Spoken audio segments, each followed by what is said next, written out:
Estás caminando de noche por una calle oscura de una ciudad desconocida cuando de pronto escuchas los sollozos contenidos de una mujer. Vienen de un callejón más oscuro aún. Te diriges hacia allí nervioso y buscando de dónde provienen los sonidos. Dos figuras parecen estar luchando en las sombras. ¿Qué harías? ¿Darle la voz de alto al asaltante? Podrías ponerte en peligro. ¿Llamar a la policía? Quizás se trata de una disputa amorosa. No puedes estar seguro de lo que está sucediendo. Así que, ¿para qué involucrarte? El crimen violento es un problema que amenaza a todas las grandes ciudades en nuestro planeta. Está abrumando a muchas ciudades en los Estados Unidos y en el mundo.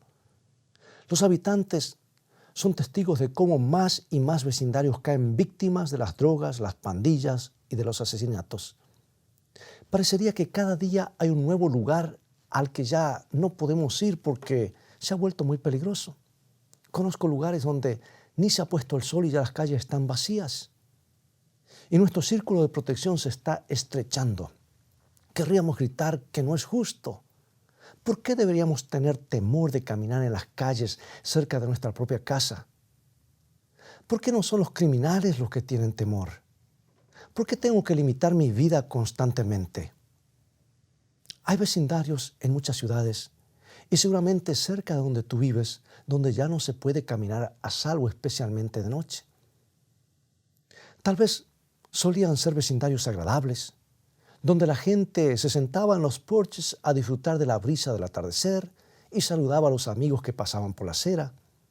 Solían ser buenos lugares para vivir en familia, pero ahora resulta que los habitantes quedan en el interior de sus casas con las persianas bajas y las puertas con cerrojos. Y muchos cerrojos, incluso algunos los he visto en las puertas interiores de la casa. Tienen miedo y también están enojados porque ya no son dueños de su vecindario. Los ladrones, los rapiñeros y los violadores son los verdaderos propietarios. Y los que están fuera de la ley deciden cuándo se puede salir y cuándo hay que quedar adentro. Nos preguntamos, ¿por qué? ¿Por qué se ha estrechado nuevamente el círculo de protección? ¿Por qué muchas calles han caído bajo la abarcante sombra del crimen? Bueno, hoy quiero sugerir una razón por la cual la sombra del crimen continúa creciendo, una razón que puede pasarse por alto y de hecho está siendo pasada por alto constantemente. Una dolorosa tragedia en el Central Park de Manhattan, en Nueva York, nos ayudará a plantear el problema. Era una empleada bancaria de 28 años que corría en soledad bajo una arboleda de sicómoros, una zona muy arbolada. Según los informes policiales, un grupo de 6 adolescentes persiguieron a la mujer hasta un barranco. Y durante media hora, los muchachos golpearon insensiblemente a la mujer con una roca y una barra de metal. Luego la violaron y la abandonaron creyéndola muerta. 3 horas más tarde, cuando un transeúnte la descubrió, había perdido casi 3/4 de su sangre y había entrado en coma. El crimen pronto estuvo en los titulares a lo largo del país. Los jóvenes tenían entre 14 y 16 años de edad. ¿Puedes creerlo? Dijeron que lo que habían hecho era alocado. Hablaron del tema como si se tratara de una noche cualquiera en el pueblo. Los norteamericanos quedaron conmovidos y se preguntaron, ¿cómo es posible que nuestros hijos cometan hechos tan brutales? Los expertos de siempre salieron al ruedo con sus explicaciones. Un psicólogo dijo, debemos ser honestos, la sociedad no ha sido benévola con estos niños. Un educador de Harvard explicó, están liberando su ira. Hay mucho enojo y rabia latentes en buena parte de nuestra juventud. Sin embargo, lo que la policía vio cuando arrestó a los muchachos no era rabia. De acuerdo con los informes, cantaban y bromeaban. Cuando les preguntaron por qué habían seguido golpeando a la mujer con una barra de metal, uno de ellos respondió, bueno, era divertido. Otro le dijo a los detectives, era algo para hacer. Y algunos periódicos contaron que los chicos provenían de familias trabajadoras relativamente estables. Tomaban clases de música y tenían entrenamiento de béisbol. Alguien más estaba en acción en Central Park aquella noche. Además, de los defectos de la sociedad, alguien más tenebroso que la mala vivienda o la falta de oportunidades. Era el fantasma de la extrema ilegalidad. Era el espectro de los seres humanos que por alguna razón crecieron sin conciencia moral. Y una tragedia muy similar ocurrió durante los disturbios. ¿Tú recuerdas en Los Ángeles a comienzos de 1992? Muchos observadores hablaron de la furia que la gente sintió después del veredicto del caso de Rodney King, o la frustración que sentían después de años de vivir en pobreza. Es muy cierto que la pobreza pone a las familias bajo presiones terribles. Ese es el principal factor de la ilegalidad. Si recordamos los rostros de los asaltantes que asolaron esas calles, recordaremos que no tenían caras de desesperación. Los presentes informaron que había una atmósfera de carnaval en los que irrumpieron en las tiendas. Era una especie de fiesta salvaje. Y lo más revelador es que en la multitud había rostros blancos, hispanos y negros. Y los informes que señalaban que algunas personas cargaban sus automóviles costosos con mercancía robada y luego regresaban a los suburbios. Para la mayoría de los observadores, los asaltantes estaban sacando partido de una situación que había salido fuera de control. Y casi ninguno de ellos estaba protestando por un veredicto controvertido o airado de la justicia. La mayoría daba la impresión de estar disfrutando el momento, aprovechando la oportunidad. Amigos, la ilegalidad cala más hondo que la pobreza y alcanza a un espectro más abarcante que solo los pobres. Al fin y al cabo, hay distintos tipos de asaltantes. Los de cuello blanco en la bolsa de comercio, que ingresan a las corporaciones y ganan millones haciendo fraudes con las acciones. Muchos de los que aparecieron en las tapas de los periódicos en el escándalo del mercado hace poco tiempo atrás, ¿recuerdas Enron y demás? Amasaron fortunas mientras que las compañías que vaciaron tuvieron que despedir a miles de trabajadores. O como lo dijo el profeta Oseas, hemos sembrado el viento y ahora estamos cosechando una tempestad. Hemos tenido décadas de nueva moralidad y ética situacional. Y esa filosofía, haz lo que te plazca. El relativismo moral se ha esparcido por todas partes y ahora vemos los terribles resultados de toda una cultura de ilegalidad. Incluso, amigos, algunas iglesias han estado enseñando que Dios no tiene normas absolutas, que su ley ya no es relevante para las necesidades contemporáneas.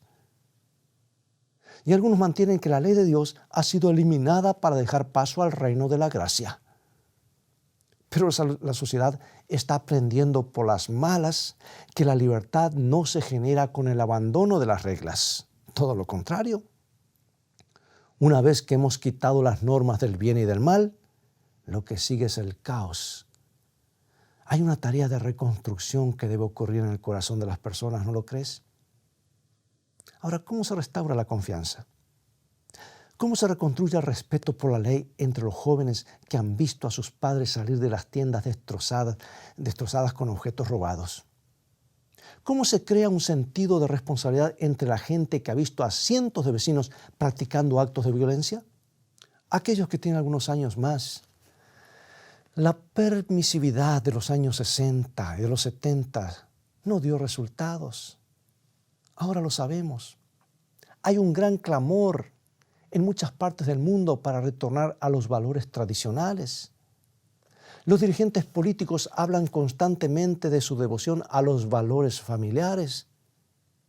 Pero la siguiente pregunta es, ¿los valores familiares de quién? Porque había familias en las calles durante los disturbios, madres y padres que se llevaban botellas de licor robadas y electrodomésticos y sus hijos seguían sus huellas. Las distintas familias tienen distintos valores. Incluso las familias estables pueden verse empujadas al borde de la ilegalidad en tiempos de crisis. Yo creo que necesitamos algo más sólido que lo que yo pienso que está bien o lo que tú piensas que está bien. Porque algunos parecen, bueno, lo que yo siento, es mi ley o como a mí me parece. Tanto antropocentrismo a veces me preocupa y me preocupa mucho. Necesitamos valores básicos que nos hablen con autoridad. Necesitamos algo que se ponga del lado de la legalidad, así como los asaltantes se pusieron del lado de la ilegalidad. Necesitamos justamente lo opuesto. Bueno, hace muchos siglos, Dios nos dio la fórmula para tener una sociedad libre de crímenes. Y tristemente no la hemos seguido. Si lo hubiésemos seguido siempre, la criminalidad nunca hubiera existido. Es más, se le acabaría el negocio al diablo.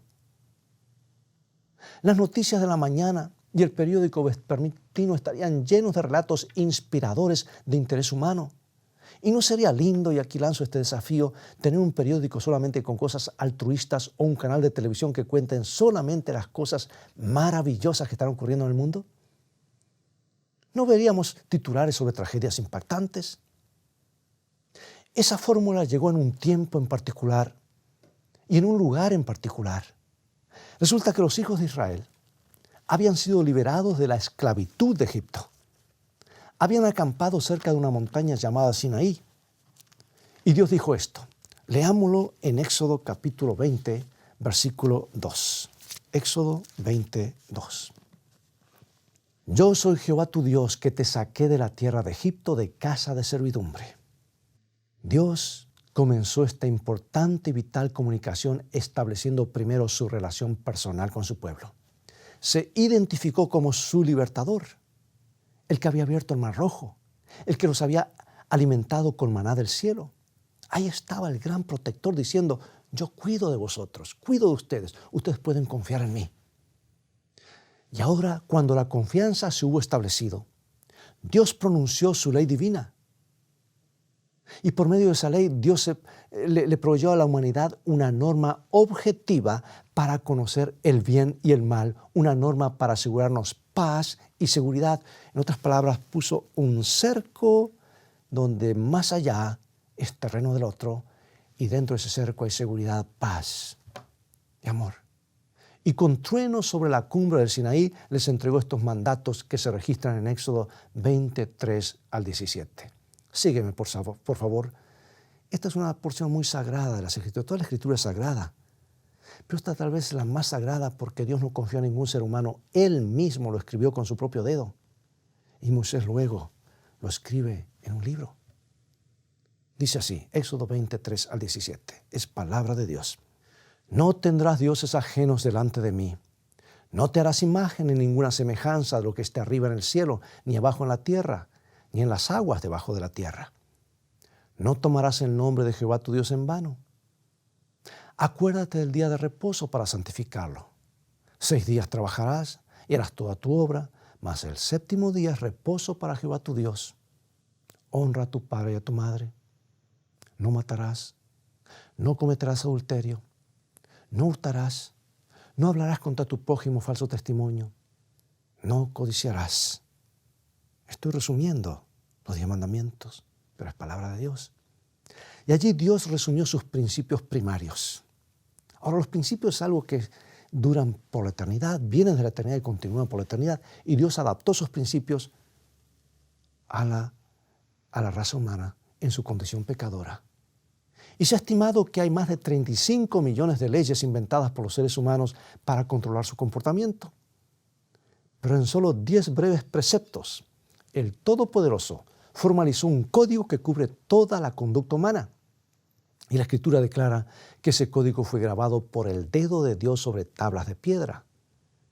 Era para todos, era para siempre, aunque algunos piensan que solo era para los judíos. La ley ha existido por toda la eternidad, mucho antes del Sinaí o de Adán y Eva. Los principios inalterables de la justa ley de Dios habían sido la base del gobierno celestial. Y la mayoría de los ángeles se guiaban felizmente por sus preceptos y eran bendecidos. Satanás y sus conspiradores decidieron establecer sus propias reglas. Y esto provocó un trágico conflicto y les ocasionó la pérdida del paraíso. Y cuando Adán y Eva perdieron la confianza de Dios en el jardín del Edén, se vieron abrumados por nuevas emociones, la vergüenza y la culpa. Sintieron que habían pisoteado algún principio divino y que el mundo se desmoronaba bajo sus pies. En la siguiente generación, Caín creció con ira contra su hermano y estaba alimentando su rencor cuando Dios le preguntó muy directamente, lo encuentras en Génesis 4, 6 y 7, ¿por qué te has ensañado y por qué ha decaído tu semblante? Si bien hicieres, no serás enaltecido. Y si no hicieres bien, el pecado está a la puerta. O sea que Dios estaba recurriendo a una norma para distinguir el bien del mal. Más tarde el patriarca Abraham siguió a Dios hasta Canaán. Y Dios elogió a Abraham porque, dice, obedeció mi voz y guardó mis mandamientos, mis estatutos y mis leyes. En Génesis 26:5 dice de esta manera, por cuanto oyó Abraham mi voz y guardó mi precepto, mis mandamientos, mis estatutos y mis leyes. La ley de Dios es la eterna norma del bien para el universo. Nos da una pauta objetiva sobre la cual basar nuestros valores. Las personas los necesitan, las familias los necesitan, las sociedades los necesitan. Si se tratara de nuestras propias reglas, sería muy fácil modificarlas de acuerdo con las circunstancias.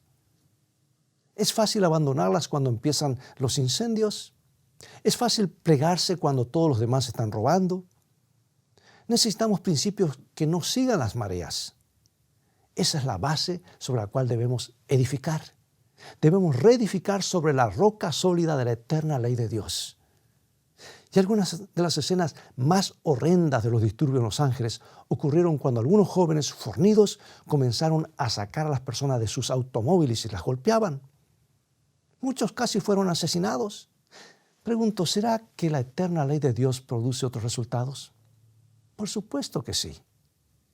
Aunque puede ser que no lo comprendas, es lo único que evita que esta sociedad ingrese en un caos total y definitivo. Es lo único que les da sustento a nuestros valores. Dios no quería que su ley fuera una carga sobre las personas ni restringir su felicidad. El Todopoderoso quería que sus principios actuaran como un muro de protección alrededor de nosotros y nuestras familias, que pudieran protegernos de la tristeza, la culpa, la ansiedad y nos dieran días pacíficos y noches restauradoras. Escucha el gran plan de Dios, el plan para nosotros, delineado en el libro de Deuteronomio capítulo 5, versículo 29. ¿Quién diera que tuviesen tal corazón que me temiesen y guardasen todos los días todos mis mandamientos, para que a ellos y a sus hijos les fuese bien para siempre? ¿Por qué hay que guardar los mandamientos de Dios? Para que nos vaya bien a nosotros y a nuestros hijos para siempre. La vida buena nos llega cuando nos guiamos por la ley de Dios. Encontramos la verdadera libertad personal cuando internalizamos sus principios. Ahora déjame explicarte claramente cómo se realiza este proceso. Es decir, cómo los débiles se hacen fuertes, cómo podemos afirmarnos para no ser llevados por la marea. En primer lugar, tenemos que dejar que la ley nos enseñe algunos problemas específicos de nuestras vidas, o sea, pecados específicos. Necesitamos aplicar los principios de Dios a nuestra vida personal. Y el apóstol Pablo descubrió que la ley nos proporciona un diagnóstico agudo. Escucha lo que dice en Romanos capítulo 7, versículo 7. Dice, yo no conocí el pecado sino por la ley, porque tampoco conociera la codicia si la ley no dijera no codiciarás. Lamentablemente, siempre encontramos motivos para desestimar este diagnóstico. No queremos sentirnos culpables, no importa lo que cueste. Muchos grupos de autoayuda y mucho de la psicología popular de hoy tratan de absolvernos de toda responsabilidad. Dicen, solo somos víctimas. La ley de Dios nos trata con más dignidad, amigo y amiga. Nos ofrece un diagnóstico preciso y nos pide que nos hagamos responsables de nuestros propios problemas. Se cuenta la historia de una princesa cuyos súbditos alababan todo el tiempo su gran belleza y adorables formas. Había llegado a pensar que era la mujer más hermosa del planeta. Pero un día pasó por su comarca un mercader y le vendió un espejo. Dio una sola mirada sobre el cristal y se apartó horrorizada. La mujer que la miraba desde el espejo tenía un aspecto ordinario. Y la mujer, quien quiera que fuera, tenía que salir de allí. Así que la princesa rompió el espejo en 1000 pedazos y llegó a prohibir todos los espejos en su reino. Pues bien, nuestro panorama psicológico actual está atestado con espejos rotos. No queremos mirarnos tal como somos, estamos llenos de excusas. Pero amigo y amiga, necesitamos desesperadamente dar esa larga, muy larga mirada. Necesitamos aceptar lo que la ley nos dice sobre nosotros mismos. Necesitamos esa dura e inflexible superficie reflectora. Eso es lo que nos da la norma absoluta de Dios, la verdad sin distorsiones. Sin embargo, un espejo no nos puede hacer más amables y la ley por sí misma no puede convertirnos en personas piadosas. Recuerda que solo es una herramienta para el diagnóstico. La ley sí puede conducirnos a los brazos del gran médico. Vemos nuestra debilidad, vemos nuestro pecado, nuestro problema y clamamos, ¡oh Jesús, por favor ayúdame! Así es como la ley nos conduce a Cristo, tal como lo dijo el apóstol Pablo. Nos predispone para la cura, nos apronta para el perdón y la gracia que solo Jesucristo nos puede otorgar. Las personas necesitan un poder exterior a sí mismas para poder hacer cambios fundamentales. Aunque es cierto que algunas personas pueden impulsarse y mejorar por sus propios medios, es poco probable que un chico que haya tenido a vendedores de droga y otros criminales como sus modelos pueda salir de ese entorno y convertirse en algo totalmente distinto. Son pocos los que tienen la fuerza suficiente para negarse al llamado de la multitud. Ahora, si estamos rodeados de asaltantes que se escapan con las cosas, veremos al robo de manera favorable. Y Jesucristo permite que las personas se eleven por encima de su entorno, les permite llegar a ser más de lo que los rodea, porque su aceptación incondicional y su amoroso apoyo crea el efecto de palanca que todos necesitamos. Ahora adivina qué le sucede a los que comienzan una relación personal con este Salvador. Comienzan a ver a la ley más que como un diagnóstico severo. Un teólogo ha dicho que la ley se convierte en la transcripción del carácter amoroso de Dios. Nos muestra cómo es Dios y ahora queremos ser más como Él. Queremos ser como el que nos perdona y nos acepta incondicionalmente. Dios nos promete escribir su ley en nuestros corazones y nuestras mentes. Y cuando se internalizan sus principios, dejan de ser restrictivos. Respondemos naturalmente por amor a nuestro Salvador. Y déjame decirte que justo antes que Jesús venga tendrá un pueblo tal que le amará tanto. Lo describe Apocalipsis, que tiene la fe de Jesús, pero también guarda los mandamientos, porque ama a Jesús y no ve en esa ley restricciones, sino un reflejo del amor de Dios y tiene su ley escrita en sus mentes y corazones. Hoy necesitamos urgentemente que la ley eterna esté dentro de nosotros. Cuando las fuerzas de la ilegalidad estén separando familias, y lo están haciendo. Cuando estén separando comunidades, necesitamos tener algo más fuerte dentro de nosotros. Pregunto, ¿quisieras hacer un compromiso ahora mismo? No conmigo, pero con Dios. ¿Permitirás que la ley de Dios te arroje en los brazos de Jesucristo? ¿Podrás estar firme, amigo y amiga, ante el flujo de las mareas si te pones del lado del Todopoderoso Jesús? Porque Él puede comenzar a darte fortaleza ahora mismo. Oremos. Padre eterno, todos tenemos debilidades, pero aunque nosotros somos débiles, tú eres fuerte. Cuando nosotros titubeamos, tú permaneces. Por eso hoy venimos a ti para pedir que tu fortaleza sea nuestra. En el nombre de Jesús. Amén.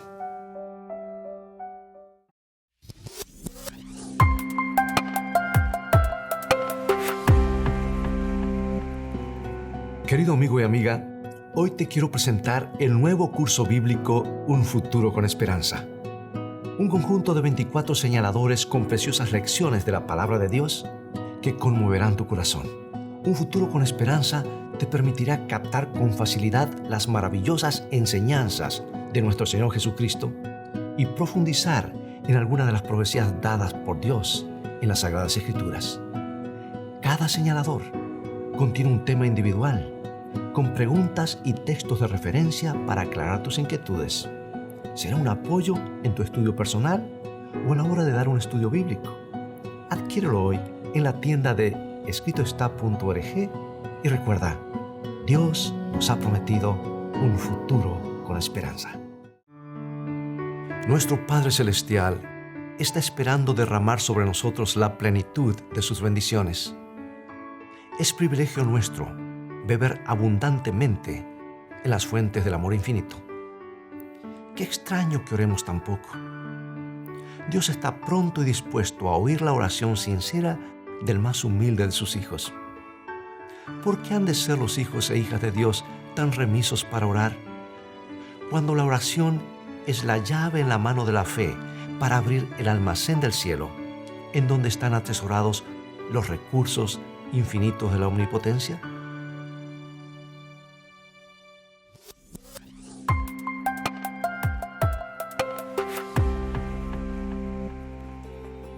Ya están disponibles las nuevas guías de estudios bíblicos Escrito está. Un conjunto de 25 lecciones que abarcan las principales doctrinas bíblicas. Adquiérelo hoy en escritoestá.org.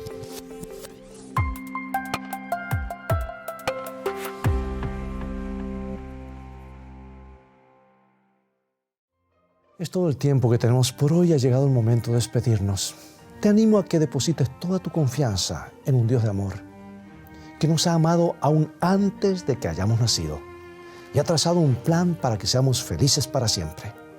Pero recuerda que felicidad comienza con fe, y la fe viene por oír y estudiar la palabra de Dios. Por eso te invito a continuar estudiando. Visítanos en nuestro sitio de internet escritoestá.tv, donde podrás obtener muchos estudios bíblicos. Dios te bendiga y te guarde, y recuerda, escrito está, no solo de pan vivirá el hombre, sino de toda palabra que sale de la boca de Dios.